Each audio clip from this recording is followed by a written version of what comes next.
Sveiki, draugai bičiuliai. Nu ką, naujausia informacija apie tai, kas dedasi Dovydo ir Simonos šeimoje. Tai pirmiausia, labai ačiū visiems už tai, kurie prisidėjote finansiškai padėti tai šeimai. Kodėl paviešinom tą sąskaitą? Todėl, kad daugybė žmonių pradėjo skambinti, prašyti, duokit sąskaitą, norim prisidėti, daug iš užsienio, iš Anglijos labai skambina, sako, mūsų daug žmonių galim, sako, kas po 30, kas po 50 svarų pervesti. Vienas pavedimas mane informavo, net 100 eurų vienas žmogus pervedė. Tai iš esmės tikrai labai ačiū, tie pinigai tikrai pateks tą šeimą, jiem tikrai jų reikės, tikrai pravers. Labai ačiū visiems, kurie išreiškėte norą padėti daiktais. Nežinau, jeigu tos rinktume vežimėlius, vien kiek jų pasiūlė į vieną vietą, tai turbūt į tą butą, kuriame jie gyvena, ten 2 kambarių bute jie gyvena, tai turbūt ten tik vežimėliai ir tiltų, daugiau niekam neliktų vietos. Tai tikrai visiems labai ačiū, nes, aš kodėl džiaugiuosi, ne dėl to, kad jie gaus tiek vežimėlį, čia yra smulkmena tas vežimėlis, čia ir aš galiu nupirkti bet kurią akimirką tą vežimėlį, bet esmė tame mane džiugina ta žmonių vienybė ir tas noras padėti vieni kitiem. Kad pagaliau mes supratom, kad ne kažkokiai Ukrainai, kurie neaišku, kur padės tos paaukotus pinigus, pažiūrėkit, jau ministrai dingsta iš šalies, korupcija didžiausia Ukraina, kad mes lietuviai padedam savo ir ką daugybę metų sakiau, padėkim patys savo, mes turim patys savo padėti. Tai labai džiaugiuosi, iš tikrųjų, sakau, kad vežimėlius, lovytės, kad siūlė, pasiūlymų dėl butų irgi skambino man asmeniškai, irgi sako, žiūrėk, sako, aš neturiu buto Klaipėdoje, bet turiu Palangoje, galiu duoti. Tai ačiū visiems labai, kurie pradėjo siūlyti tos butus, sako, kas priimti gyventi, siūlyti dar kažką. Bet sakau, šeima turi savo butą, bet vardan ką ir vakar paaiškinau, kad visa tai vardan to, kad kuo greičiau paimti vaiką, kad kuo mažiau vaikų teisėm liktų tų tokių nežmoniškų argumentų besikabinėjant prie šeimos. Iš esmės, tai ačiū tikrai. Dabar apie šeimą.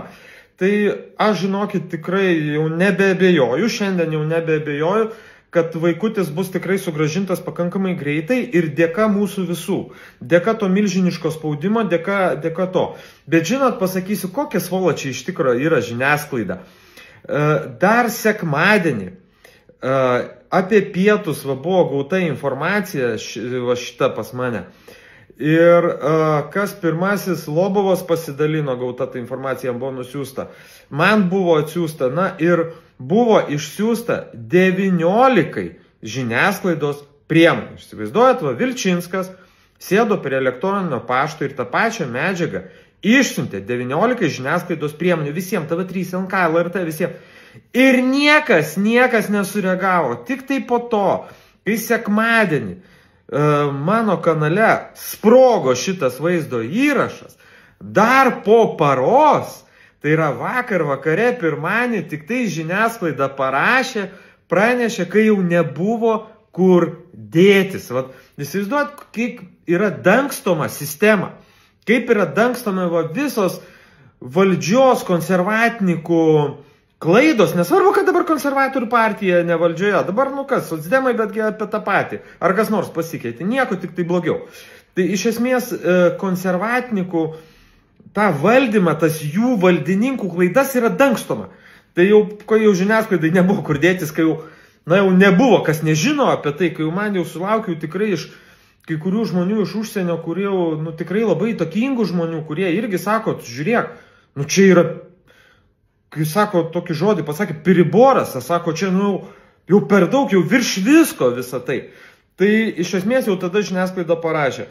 Tai apie šeimą, žinokit, mama jau atsigauna, tikrai džiugu, pranešė, aš pilnai suprantu, kad jinai sureagavo, moteris susinervavo, persinervavo, bet dar iki dabar nematė vaiko. Dar iki dabar mama nematė prieš kelias dienas gimusio jos vaiko.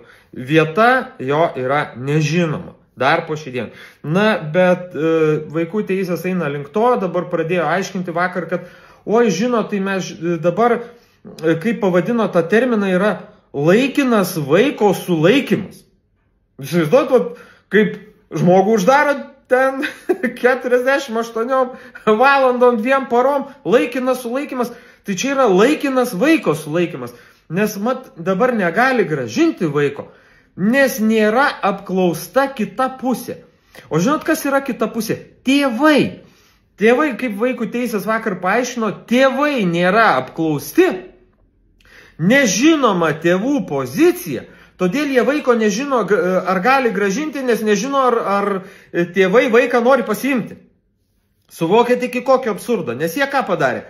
Vaikų teisės apklausė, mentus apklausė, ten medikus, ligoninę, o tėvų net nepaklausė, kas per situaciją, dėl ko pasiskundė medikai. Pasiskundėgi medikai dėl viso šito reikalo. Suprantat, koks yra absurdas? Na, žodžiu, vėlgi, signalas visiems. Ženykitės, įsiteisinkit santykius, nes mama neišsiskyrus, tėvas biologinis neišsiskyręs ir gaunasi toks juridinis bardakas. Tai labai gerai, kad buvęs sutuoktinis mamos, vis dar esamas kaip ir sutuoktinis, geranoriškai sako, jokių problemų, važiuojam pas notarą, tikrai greitai sutvarkysim dokumentus, kad tėvas galėtų pateikti vaikų teisėm dokumentus, kad jis yra tėvas. Nes jau vaikų teisės kaip ir jau lyg tai nebesikabinėja, jau kad ten tėvas biški pasinervavo, pakėlė balsą ar paprieštaravo, jau žodžiu kaip ir viskas gerai, bet tai tik tai rezultatas tik tai to, kad ši istorija tapo vieša.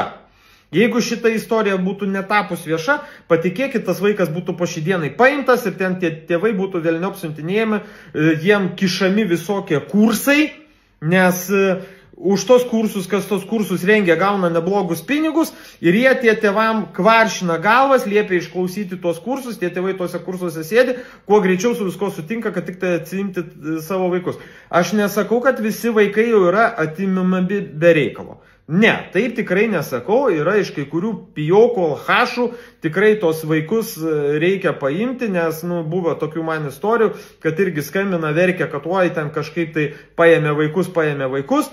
Ir ta mama, oi, tai čia mes buvom atkritę. Sakau, ta prasme buvo atkritę. Žodžiu, paaiškėjo taip, kad ten tėvai ar prisigėrė, ar prisivartojo tiek, kad grįžo vaikai iš mokyklos, pamatė tėvus iškritusius, išsigando, kad numirė iškvietė mentus. Tai supraskit, tai iš tokių ar nereikia paimti. Matau, kad profilaktiškai gal nustos lakt. Tai, ką tokiem, o po to jau pastangas deda, kad tus vaikus atsimt. Tai va, tai šiuo atveju yra visiškai kitokia normali tvarkinga šeima. Daugybė žmonių susisiekė, kurie pažįsta asmeniškai tėvą, kurie paliudijo, kad pažįsta tėvą, normalus, dirbantis vyras, tvarkingas žmogus, kad viskas yra tvarkoj. Tai iš esmės situacija tokia su šeima, aš tikrai manau, kad artimiausiomis dienomis vaikas iškeliaus į namus ir mes būtinai pranešime, bet sakau, vaikų teisės tik dėl to sukruto, nes kilo visuomenė, kilo žmonės, kilo Lietuva, net prasidėjo skambučiai vaikų teisės, kai aš jau vakar tą sakiau, kad jau sako, tai nunešimės tos vaikų tos teisės. Tai va, tai iš esmės tiek dokumentus sutvarkys ir panašu, kad tėvui bus atiduotas vaikas, tam jau biologiniam tėvui, kuris per notarą, šiandien turėtų vykti tas procesas, jau susitvarkys dokumentus, nes ligoninė, ką dar padarė, kuo kenkė ligoninė, tai net ir įsivaizduokit, tėvam neišdavinėjo vaiko gimimo liudijimo. Bet aš kalbu ne apie tą gimimo liudijimą, kurį išduoda jau vaiko gimimo liudijimo, bet kalbu apie pažymą, kad gimė vaikas, nes yra speciali pažyma, kad sveikinam, pas jūs yra naujagimis, čia yra dokumentas iš ligoninės patvirtinantis, kad jūs turite naujagimį. Ir ten nurodytas, kaip suvalkiečiai sako, vaikas ar mergaitė. Tai iš esmės ligoninė to dokumento net nepadavė tėvam, įsivaizduojat, mama pagimdė vaiką, net dokumento ligoninė, atidavė vaikų teisėm tą dokumentą. Įsivaizduojat, vaikų teisės, jie viską gali daryti, ką nori. Tėvai nebeturi teisų. Suprantat, yra kažkokia tarnyba, kuri neva vaikų teisės, bet vaikų nuomonės jie neklausia ir jie tiesiog fašistinis režimas prieš tėvus. Kas tėvų vaizdo įrašė girdėjot, buvo labai aiškiai pasakyta. Tai iš esmės ta tarnyba. O dabar apie tą tada tarnybą. Paaiškėjo, vakar irgi išlindo informacija, aš vakar, kai dariau vaizdo įrašą, apie tai trumpai užsiminiau, kad jau gavau apie tą buvusį mentą storulį medžiagos, bet dar tada nieko nesakiau, bet kai jau daug kas pradėjo internete, jau mes tą irgi informaciją paviešinom, kad vis dėlto, o kągi mes turime? Mesgi turim tokį darbuotoją, specialistą Žydrūną Lečkauską. Na ir trumpai apie Žydrūną Lečkauską. Dirbo šitas veikėjas, kaip kas jau jį klaipėdiečiai pažįsta, irgi su manim susisiekė, sako, visiškas pijokas, ale tyrėjas, pradžiai ten kažkokių vairuotojų dirbo komisariate, žodžiu, kriminalinės policijos. Pajuto valdžią, gavo pažymėjimą ten ar tyrėjo ar kažko tai, nu ir, žodžiu, nuvarė girtą su kažkokiu draugeliu į barą. Nuvarė, pradėjo ten daryti chaosą, vos nemuštynės kelti, pradėjo į šalituvą, ten bare šalituvas kažkoks stovėjo, pradėjo imti gėrimus, baro savininkas ten ar armenas ar gruzinas pareikalavo susimokėti, tie pradėjo kaišiot pažymėjimus, reikalauti, va čia taip, tas Žydrūnas Lečkauskas, reikalauti ten iš jo dokumentų, ar iš jo teisėtai gyvena Lietuvoje, čia viskas buvo maždaug 15-16 metais. Na ir, žodžiu, žmonės pamatė visą tai, kad jie ten girti siautė, iškvietė policiją, atvažiavo policija, jie pakišo to savo pažymėjimus, kad jie kriminalistai. Policininkai atbulini, bet žmonės toliau nepasidavė, pradėjo kipišuoti, net susisiekė žmogus su manim, kuris dalyvavo tam konflikte. Dar aš paprašiau surasti vaizdo medžiagą, kuris jisai filmavo, sako, pažiūrės, nu tai jau buvo prieš 10 metų. Tai iš esmės ir įsivaizduokit, jau tada policijai nebuvo kur dėtis, tai jau tada nutraukė šitą visą bardaką ir, žodžiu, šitą veikėlę ją išmetė ir kiek iš spaudos, kiek skaičiau vakar straipsnius apie tą Žydrūną Lečkauską, tai, žodžiu, kad jis ten gavo lygtinai. Tai reiškia, buvo nuteistas už visą šitą cirką, prašyko tą visą savo pensiją ten kokią galėjo turėti ir taip toliau. Ir ką jūs galvoja, šitas visas mentų šiukšlynas sėkmingai įsidarbina vaikų teisėse. Va tokie va veikėjai, ir jūs turbūt atkreipė dėmesį, kaip jisai ten elgėsi, kaip jisai sau leido ten eismą reguliuoti ir ką jisai išsidirbinėjo ir taip toliau, ir taip toliau. Tai va klausimas dar kitas. Kodėl mokyklose mokytojams reikia dabar kažkokius QR kodus? Su šitam, nežinau, su šitam elementariam paprastam darbui atlikti maža reikšmė. Irgi reikalingas tas QR kodas. Šiukšlės išnešti reikia QR kodo. Ir baisiausio patikra, ar tu čia neteistas, taip toliau. Mokytojos, kurios dirba mokykloje po 30-40 metų, žino mokinių, žino vadovybę, irgi turėjo direktoriam nešti pažymas, kad jos ten neteistos ir taip toliau. O toks va mentų šiukšlynas, buvusių mentų, nes policininko vardo jie neverti ir pareigūno. Jie įsidarbina vaikų teisėse ir jiem puikiai viskas gerai, jie puikiai gali dirbti ir viskas čia yra tvarkoje, ne? Jau čia šitas viskas liuks. Tai jie vaikų teisėse randa prieglaudą, ten tie va tokie veikėjai. Tai aš manyčiau, reikėtų vaikų teisų tarnybai gerai pergalvoti apie savo išvis darbus, darbo kokybę atrenkant darbuotojus ir tokio šiukšlyno nepriiminėti, tegu Boltų eina dirbti. Man atrodo, vat, kaip tik su tokiu snukiu į Boltą labai tiktų dirbti. Tai va, geriau mažiau būtų tų Ravšanų ir Žumšutų čia pas mus važinėjančių, kurių čia mažiausiai čia mums reikia, kad jie čia savo tvarką dar įvedinėtų ir tas mečetės čia savo statytų. Mes turim savo, čia mūsų Lietuva. Taigi, tai pabaigai dar dienos metu, aš manau, iki vakaro dar kažkas tai naujo duosiu informacijos. Taigi, o dar irgi šiandien kuo įdomi diena, jūs vakar matėte Mindaugą Vilčinską ir ačiū jam, kuris tikrai įdėjo didelės pastangas ir pats važiavo Klaipėdą, tiesiogiai bendravo su tėvais, net dalyvavo su vaikų teisių specialistai susitikime aptarti situaciją.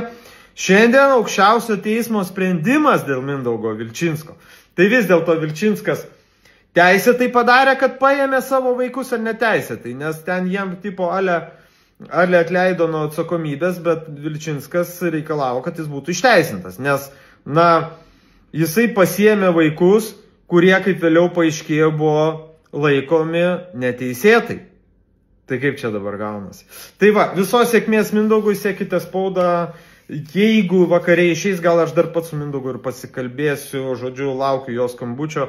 Na, kaip ten sekėsi aukščiausiam teisme, jis dabar yra pakeliui, jau ką tik kalbėjau, tai žodžiu, matysim dienos metu, laukime informacijos vakare. Viskas bus gerai, vienybė nugalėjo. Kas turi dar pinigėlį, tie iš tų, kurie rašė norit paremti, pavadinime yra sąskaitos numeris, padarykit pavedimą ir žodžiu, tie pinigai tikrai pasieks Dovydo ir Simonos šeimą. Geros dienos, iki.